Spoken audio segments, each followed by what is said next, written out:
দাবি দিয়ে যুক্ত ফ্রন্টকে ক্ষমতায় বসিয়েছে। যুক্ত ফ্রন্ট যখন আইয়ুব খানের সাথে দালালি করা শুরু করলো, জনগণের সাথে প্রতারণা শুরু করলো, এই 7-8 বছরের ব্যবধানে যুক্ত ফ্রন্টকে মাটির নিচে ডুবিয়ে দিল। আওয়ামী লীগকে এককভাবে ক্ষমতা বসাইল। আওয়ামী লীগ যখন জনগণের সাথে প্রতারণা করলো, 75 সালে আওয়ামী লীগকে বিনাশ হয়ে গেল। একটা মানুষ ইন্টারভিউ করতে পড়ে নাই। এরপরে বিএনপি আসলো, বিএনপিকে দাঁড়াই দিল। জাতীয় পার্টি আসলো, জাতীয় পার্টি দাঁড়াইল। আবার বিএনপি আসলো, তাকে মাটির নিচে দাঁড়াইল। আবার আওয়ামী লীগ আসলো, তাকেও দাঁড়াইল। এই হলো বাংলাদেশে গিয়ে কে করলো? জনগণ করলো। জনগণ মনে করলো এই লোকটা ভালো, তার ওয়াদা ভালো। যারা প্রতারণা করলো, বিশ্বাসঘাতকতা করলো, তাদের এই পরিণতি ঘটাই যে এই দেশের জনগণ। এই জন্য আমি দেশের জনগণকে সেলিউট জানাই। তারা ভালোকে ভালো বলতে পারে, খারাপকে খারাপ বলতে পারে, কাউকে কালো বলতে পারে, সাদাকে সাদা বলতে পারে। আর দেশের জনগণ জেগে উঠেছে, আজকে ঐক্যবদ্ধ হয়েছে। তারা বলছে আমরা 53-54 বছরের মধ্যে অনেক নেতার অনেক নীতির আমরা রাজনীতি দেখেছি, ক্ষমতা দেখেছি। এর থেকে তাদের ভাগ্যে যারা ক্ষমতায় ছিল তাদের ভাগ্যের পরিবর্তন হয়েছে, এদেশের জনগণের ভাগ্যের কোনো পরিবর্তন হয় না। আজকে দেখলাম আমরা সার পথে কৃষক ভাইরা সারের দাবিতে আজকে তারা আন্দোলন করছে। বাংলাদেশে একটা কৃষি প্রধান দেশ, সেখানে কতটুকু সার লাগে। আর এই সার আপনার কিছু আত্মসাৎকারীরা এইগুলাকে আত্মসাৎ করার কারণে সারের দাম অনেক জায়গায় বাড়িয়ে দিয়েছে। আমি পরিষ্কারভাবে সরকারকে বলছি, এই কৃষি মৌসুমে এই কৃষকের সার যদি আপনি ঠিক মতো বিতরণ করতে না পারেন, পরিবেশন করতে না পারেন, আপনার তত্ত্বে তাও স্থান করে দেওয়া হবে। লজ্জা করে না? মানুষ কিভাবে সার যদি না পায়, কিভাবে কৃষি কাজ করবে? কৃষি নির্ভর মানুষগুলি কিভাবে বাঁচবে? এজন্য আমি কৃষক, শ্রমিক, মজুর পক্ষে 8 দল আছে, আপনারা আন্দোলন চালিয়েছেন। আমরা ঢাকায় আপনাদের পক্ষে কথা বলবো, সংশ্লিষ্ট মন্ত্রীর সাথে কথা বলবো, যাতে এই ধরনের শ্রমিকের, কৃষকের কোনো সমস্যা না হয়। সংগ্রামী ভাইরা, আজকের ইসলামকে রাষ্ট্রীয় ক্ষমতায় প্রতিষ্ঠা করার জন্য 90 ভাগ মানুষ আজকে ঐক্যবদ্ধ হয়েছে।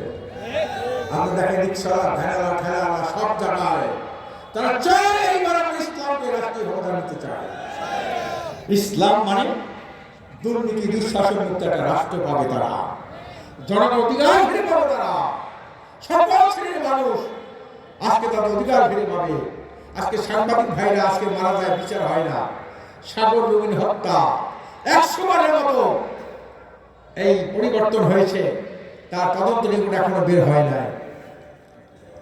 আমি শুধু তাই না, আজকে যা সংখ্যালঘু ভাইরা আছেন, হিন্দু, বৌদ্ধ, খ্রিস্টান ভাইরা আছেন, নৃগোষ্ঠীর ভাইরা আছেন, সকল মানুষ সহ আমরা তাদের মৌলিক চাহিদা এবং মৌলিক অধিকার প্রতিষ্ঠা করবে ইসলাম ইনশাআল্লাহ।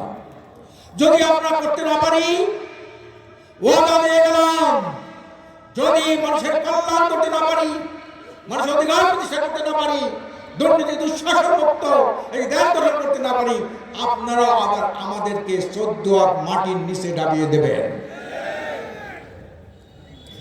সংগ্রামী ভাইরা, আজকে 8টি দল আমরা ঐক্যবদ্ধ হয়েছি, মানুষের জনমত যাতে এক জায়গায় আসে। আমরা সিদ্ধান্ত নিয়েছি, যিনি এমপি প্রার্থী থাকবেন, অন্য দলের উপজেলা চেয়ারম্যান প্রার্থী থাকবেন।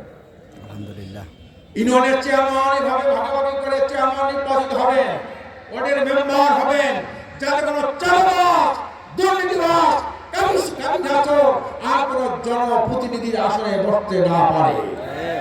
পার্লামেন্ট থেকে শুরু করে ওয়ার্ড পর্যন্ত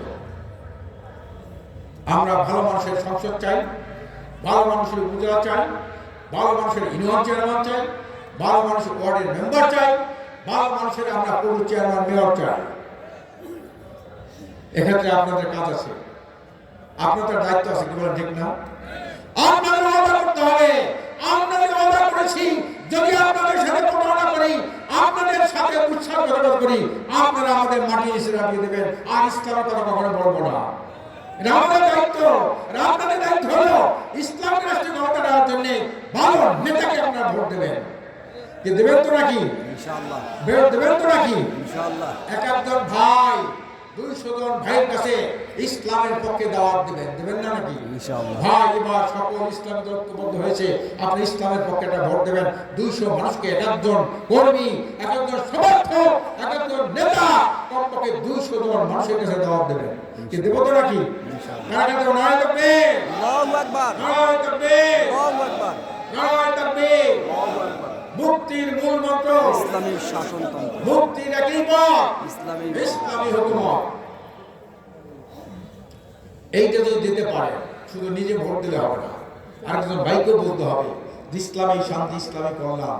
রাসূল করিম সাল্লাল্লাহু আলাইহি ওয়াসাল্লাম আপনার আমার নবী আজকে 10টি বছর রাষ্ট্রনায়ক ছিলেন। তার রাষ্ট্র আয়তন ছিল 30 লক্ষ বর্গ কিলোমিটার, বাংলাদেশের 21টা রাষ্ট্রের সমান। বিশ্বের প্রথম লিখিত সংবিধান আল্লাহ রাসূল প্রণয়ন করেন। এটা কি মুসলমান আমরা ভুলে গেছি?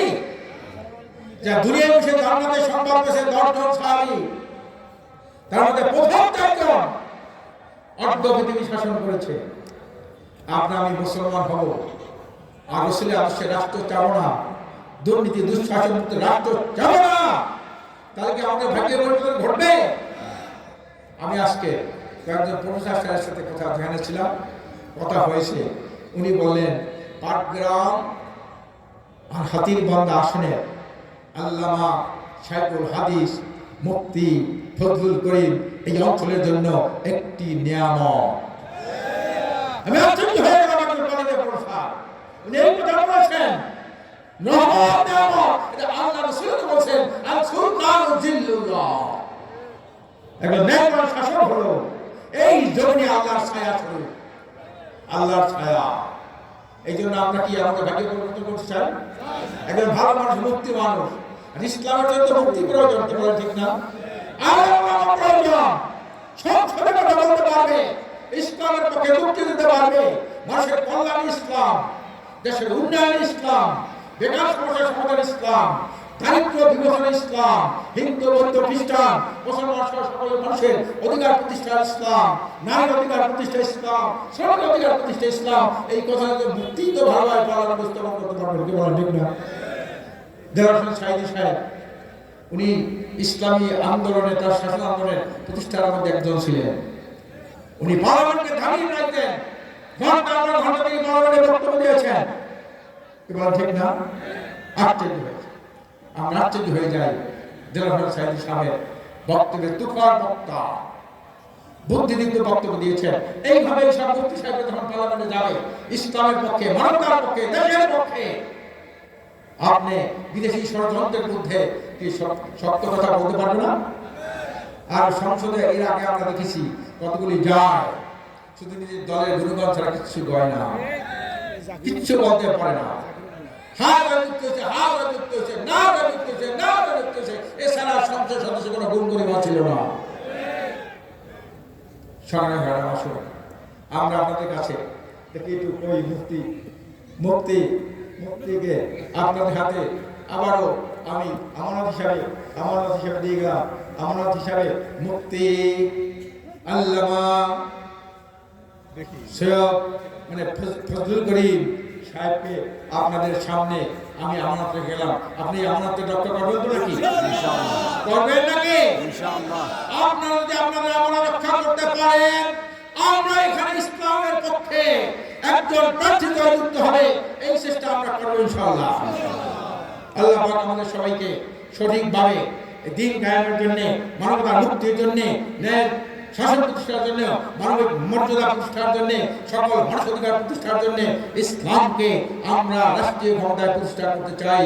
আপনারা সবাই সহযোগিতা করতে রাজি আছেন তো? নারায়ে তাকবীর, নারায়ে তাকবীর, নারায়ে তাকবীর। সব মাত্রা দেখা শেষ, এবার ইসলামের হবে বাংলাদেশ। সব মাত্রা দেখা শেষ, ইসলামের হবে বাংলাদেশ। এগুলো আমি আমার বক্তব্য শেষ করছি। এখন দোয়া মানত করবেন আজকের এই সংসদ সদস্য প্রার্থী জনাব মুফতি ফজলুল করিম সাহেব।